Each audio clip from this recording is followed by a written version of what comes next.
Hello, everyone, and thank you for tuning in today to the Liberty Report. As I'm sure many of you have noticed, this week was a little bit, challenging for us. There was a hurricane down near Texas. Dr. Paul and Daniel were both affected by it. They're still affected by it with still no power, even today on Friday. So we had to put up a bunch of old interviews, many of them very great, with Julian Assange, Edward Snowden, one with Thomas Massey. Hope you enjoyed them. We wanted to give you something fresh this week, and that's what I'm going to try to do today. So I'll be at the helm for you today.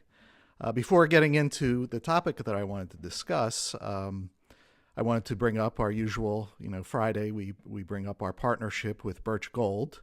They're a great company that we partner with. They help educate people on the benefits of owning gold, how to handle your finances in that respect, how to protect your finances. Gold is the ultimate form of money for thousands of years. It's something tangible that you could hold in your hands. It is something that government cannot counterfeit, which is why they hate it and don't want you to even think about it. And that's also why they have legal tender laws, which force you to use money that they can counterfeit, which is the dollar. That they could create to fund all their wars, all their welfare, and make themselves the biggest government in the history of the world. With gold as money, that would not be possible. So they want to keep you away from gold, not literally. They just want to make sure that it doesn't cross your mind. Well, we're here to make sure that it does cross your mind. And if you'd like to learn more about it, where to start, how do you get involved with this, please contact Birch Gold. You can text them, text Ron to 989898, and they'll know that you're coming from us, and they'll send you some free information, and you can go from there and see what avenues are open for you, which way you want to go in order to protect the wealth that you have, because the government is going to destroy the wealth that you have if you don't protect it. That's just the way it is. So please, if you're interested, text Ron to 989898. Today I wanted to discuss democracy, that magical word, at least in modern day America. It wasn't magical when America was founded, that's for sure. But today it has become like a secular sacrament, for the government. You're supposed to think that it's sacred, which is, pretty funny. The government is definitely not sacred. They do all the unsacred things in our society that we're not allowed to do, and they're not allowed to do, but they've convinced enough people that what they do is necessary when it's unsacred, and they get away with it. I haven't voted in a long time, and I don't plan on it anytime soon unless perhaps Thomas Massey or Rand Paul runs. Then I would force myself to go out there for their benefit. But otherwise, I do not consent to anything that happens over in Washington, D.C. It does not get my yay. But that's just my personal opinion. I'm not against voting. If people do whatever their conscience directs them to do. But that's just my way of doing things. Now, there's a lot of weird stuff when it comes to democracy. First, they call it our democracy. And especially in this latest election, actually the first time too with Trump, they say that if he wins, it's going to be the end of democracy. Now, he did win before, and democracy did not end. But they're going with it again. I don't know who believes it, but apparently a lot of people are saying it's going to be the end. It doesn't make sense, because if he wins again, that'll be the second time, and many of his supporters think that he has won 3 times. So here's a guy that won 2 to 3 times. He's obviously very good at democracy. He wins elections, if anything. Why would somebody that is so good at democracy put an end to democracy? I guess, you're not supposed to think that far.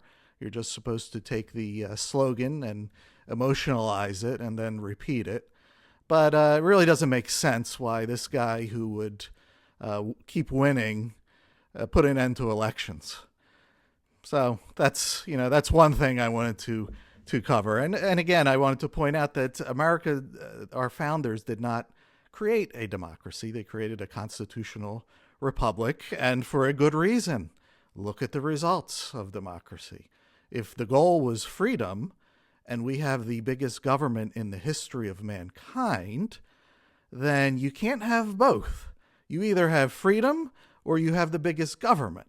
We have the latter, which means our freedoms have been sliced away like a salami, since our founding. So they did not want this for us. They wanted to keep away, mob rule or crowd mentality taking over government, which is what we have today. Democracy, the word, this goes back to ancient Greece, so it's not something new, and it was not mentioned in any of our founding documents, not in the Articles of Confederation, not in the Declaration of Independence, not in the U.S. Constitution. Yet if you look around today, you would think America is democracy. That's what it is. That's its whole essence. It's obviously not true, and people are not taught history properly today for good reason. If you want to keep what we have going today, you can't point out what we're pointing out here. In fact, you could even go look up what the founders said. Many of them put it in writing, how against democracy they were. John Adams, for example, he said, quote, "Remember, democracy never lasts long. There never was a democracy yet that did not commit suicide," end quote. And so they knew what they were doing when it came to democracy. And when you look today at what is happening, how non-Americans are now being, let into our country, and now they're insisting that they vote. They're having this SAVE Act, and I believe most, if not all, the Democrats voted against it, which would make prove who you are, that you're a citizen to vote, and they're against that. So apparently our democracy has morphed into just walk into our country and vote. Anybody. Not sneak into our country, not, dig a tunnel to get in. Literally walk in. The door is open. Come on in and come vote. So when you think about that, are we fulfilling what John Adams says, that democracy never lasts long? There never was a democracy that did not commit suicide. Is our democracy committing suicide? I guess we're going to find out at some point. But having anybody in the world walk in and vote, that seems to be pretty bad. I don't know how much worse they can make it, but I guess they'll find a way. But from my point of view, democracy is, it's a way to elect leaders. Big deal. Much more important is what the leaders can do, not how they get there. Today, Democratic leaders are taking close to 50% of our income. I mean, King George III, who we broke away from, he couldn't get away with 2% of tax. That was too much. That was cause for a revolution, and we just celebrated 4th of July breaking away from a 2% tax to now a 50% tax, and that's not counting all the other. I'm just talking about the income tax. We're taxed every step we take. They're taking fees here and taxes there, and they're probably still charging 9/11 taxes somewhere, because that's what they do. They siphon away trillions of dollars from us. And King George III, who we declared independence from, was a radical libertarian compared to the government that we have today. Isn't that funny? Do Americans know this stuff? Would they even care? Who knows? But that's the facts. We separated from a lot more freedom for this, and our freedoms are we have to count them now on our hands. The ones we still have left, they're constantly taking them away from us. So what's more important than how a leader is chosen is what the leaders can get away with. And today, they can get away with whatever, they could do whatever they could get away with. and if they could just sell you on it, if they could just propagandize you on it, if they could have the same message come at you from your employer, from Hollywood, from your professor, from the television, from the internet, if you're getting that same bombarded message that convinces you for them to get away with something atrocious, then that's how our government works. They will do what they can get away with. There's no limits in their minds on what they can get away with. They're not God, that's for sure. Not the Constitution. They'll just bring it up if it scores a political point in the moment for themselves, but they all break the Constitution. Not even our votes. We vote for one thing and we always get the other. So to me, the fact that you can go pull a lever for people that can do this to us, this is something sacred, something to celebrate. I don't think so. We're constantly bombarded with people's emotions are all in every election, how it's the most important ever, how it's, it's that the election is going to be stolen. Trillions of dollars are being stolen from us every single year. A small group of people, a tiny group of people, are able to siphon away trillions of dollars from us every year. That's the stealing we should be worrying about. That's the theft. But that's not going to change. It doesn't matter Biden. It's definitely not going to change under Biden. It's almost definitely not going to change under Trump. Remember when Trump was in office the first time, he expanded the size of government spending and debt incredibly. So the stealing always increases no matter who's in there, but we're supposed to worry about which one of these two guys is going to steal the election from the other. To me, that's, but they're very good at getting you focused on what you shouldn't be focusing on instead of what you should, because it's in their interests. Their job is to grow and expand themselves, not you or me. That's not what they're there for. And they're also not bound by anything that they say. They're campaigning. Everything we see today, they're not bound by any of it. There's no contracts involved. They can say whatever they want, and they do. Whoever they're in front of, they'll say what that person or that group wants to hear in order for them to get them to pull the lever. And then they do whatever they want afterwards, So it's basically fraud. Campaigning is fraud. If you were to go into a restaurant and it says, 10 pieces of chicken, and they come and give you 2 instead of 10, that's fraud. They lied to you, and people will fight that. People will fight over a nickel. If your coupon says $1.99 and they charge you $2.06, there'll be somebody at the service desk complaining, I want my $1.99. But, because it's fraud. But when it comes to politicians, they commit fraud every second and nobody fights it. It's actually expected. Oh yeah, the politician is lying. He's doing that to get your vote. He's supposed to do that. This is a very sacred democracy we live in, isn't it? Where you expect them to lie. They know that you expect them to lie. They lie to you, and then you go pull the lever. It's quite a thing. So they're not bound by anything, and they also don't even know who you are when you vote. They see a number. I hope I win New Jersey. I hope I win Texas. What's the number? It's a number. It's not individuals. And but here's who does matter: the donors, the mega donors. They matter. While they don't know you personally when you vote, the politician, they know their donors personally. When they're getting millions of dollars and they're expected to deliver something for those millions of dollars, they know who that is. So those people matter.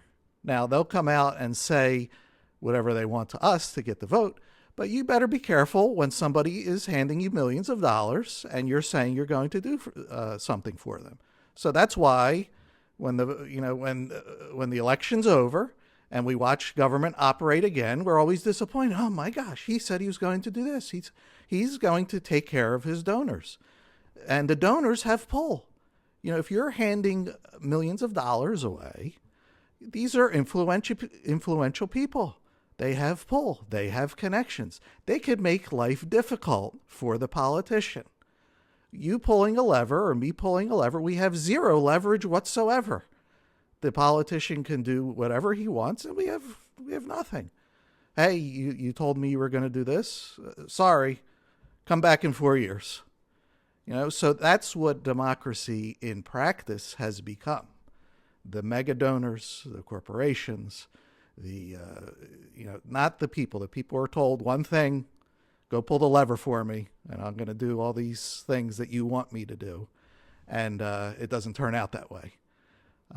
But they always have, a new angle to get you to go pull that lever for them. Now Trump he's got his angle. People think he's going to save America again.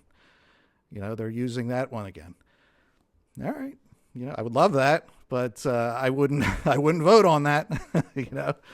So if democracy is this bad, and it is, and our founders knew it, can it work anywhere? I mean, is there any salvation for this thing?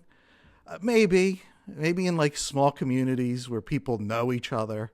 With this 300 million people and then all these illegals walking in, voting for other people's property. You don't care where it's come from. I want my abortion pills. Well, who's going to pay for it? I don't care. The guy in California, the guy in Montana. I don't care where you get the money. Just get me my abortion pills. And the fact that we're even talking about abortion pills in the debate and everything else just shows you how far we have, our society has descended.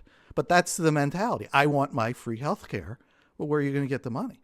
I don't care. Just get it and then give it to me. So in this gigantic mass of people, the worst in people comes out. In a small community where people are voting, everybody knows each other, your victims are right in front of you. I want free, but it's going to come from this guy, who lives down the street. That would tame these base impulses. When your victim is in front of you and not across the country somewhere, maybe, voting, can work out. But in this mass country of ours, it's just rob or be robbed. And people, do their best to be the robber. In the end, we're all robbed. There's only the tiny minority and out ahead.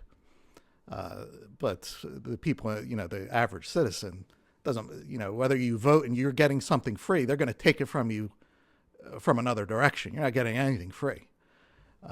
So nothing ultimately works out for the citizens. So that's my little talk about democracy. It's obviously not sacred. It's certainly not the best form of government. It's what we have today. It's what we're stuck with at the moment. What could be done? One person like myself can't possibly answer that. Life is far too complex. But at this point in the game, just understanding this stuff puts you way ahead of the curve. There are people that are so passionate about this. It's a religious, like I said, a religious sacrament to them.